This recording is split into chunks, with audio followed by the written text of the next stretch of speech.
ಚಾಲುಕ್ಯ ಸಾಮ್ರಾಜ್ಯದ ಗಗನಚುಂಬಿ ವೈಭವಕ್ಕೆ ಪ್ರತೀಕನಾಗಿದ್ದ ಮಹಾನ್ ಚಕ್ರವರ್ತಿ ಇಮ್ಮಡಿ ಪುಲಿಕೇಶಿ.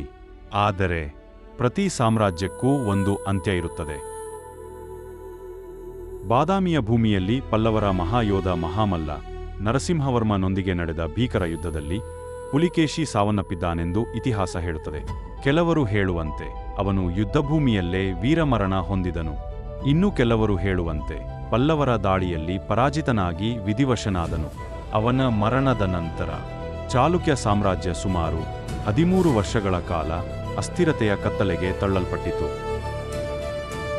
ವಿಜಯಶಾಲಿಯಾದ ನರಸಿಂಹವರ್ಮನು ಬಾದಾಮಿಯ ಅಪಾರ ಜನಸಂಪತ್ತನ್ನು ತನ್ನದಾಗಿಸಿಕೊಂಡನು.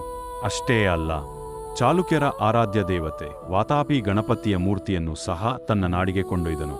ಆ ಕ್ಷಣದಿಂದ ಬಾದಾಮಿ ಪಲ್ಲವರ ಅಧೀನಕ್ಕೆ ಸೇರಿತು. ಆದರೆ ಪುಲಿಕೇಶಿಯ ಕೀರ್ತಿ ಅಲ್ಲಿ ಕೊನೆಗೊಂಡಿಲ್ಲ. ಅವನ ಸಾಮ್ರಾಜ್ಯದ ಪ್ರಭಾವ ಪರ್ಷಿಯವರೆಗೂ ತಲುಪಿತ್ತು. ಪರ್ಷಿಯ ರಾಜ ಎರಡನೆಯ ಕುಸುರು ಜೊತೆ ರಾಯಭಾರ ಸಂಬಂಧಗಳನ್ನು ಸ್ಥಾಪಿಸಿದ್ದನು ಪುಲಿಕೇಶಿ.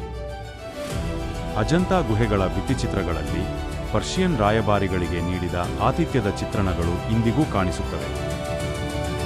ಚೀನಾದ ಪ್ರಸಿದ್ಧ ಯಾತ್ರಿಕ ಹುಯೆನ್ತ್ಸಾಂಗ್ ಭಾರತಕ್ಕೆ ಬಂದಾಗ ಪುಲಿಕೇಶಿಯ ಆಡಳಿತ ವೈಭವವನ್ನು ನೋಡಿ ಆಶ್ಚರ್ಯಗೊಂಡಿದ್ದನು. ತನ್ನ ಬರಹಗಳಲ್ಲಿ ಅವನು ಹೀಗೆ ಬರೆದಿದ್ದಾನೆ: ದಕ್ಷಿಣ ಭಾರತದ ಅತ್ಯಂತ ಶಕ್ತಿಶಾಲಿ ಮತ್ತು ಸಮೃದ್ಧ ಸಾಮ್ರಾಜ್ಯ ಪುಲಿಕೇಶಿಯೇ. ದಕ್ಷಿಣ ಭಾರತದಲ್ಲಿ ಬಂಗಾರದ ನಾಣ್ಯಗಳನ್ನು ಚಲಾವಣೆಗೆ ತಂದ ಮೊದಲ ಚಕ್ರವರ್ತಿ ಎಂದು ಪ್ರಸಿದ್ಧನಾದನು.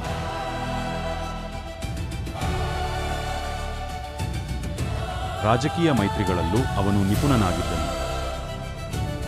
ಗಂಗವಂಶದ ರಾಜ ದುರ್ವಿನಿತ ತನ್ನ ಪುತ್ರಿಯನ್ನು ಪುಲಿಕೇಶಿಗೆ ವಿವಾಹ ಮಾಡಿಕೊಟ್ಟನು. ಆ ದಂಪತಿಯ ಮಗನೇ ಮುಂದೆ ಚಾಲುಕ್ಯ ಸಾಮ್ರಾಜ್ಯವನ್ನು ಪುನಃ ವೈಭವಕ್ಕೆ ತಂದ ಮೊದಲ ವಿಕ್ರಮಾದಿತ್ಯ.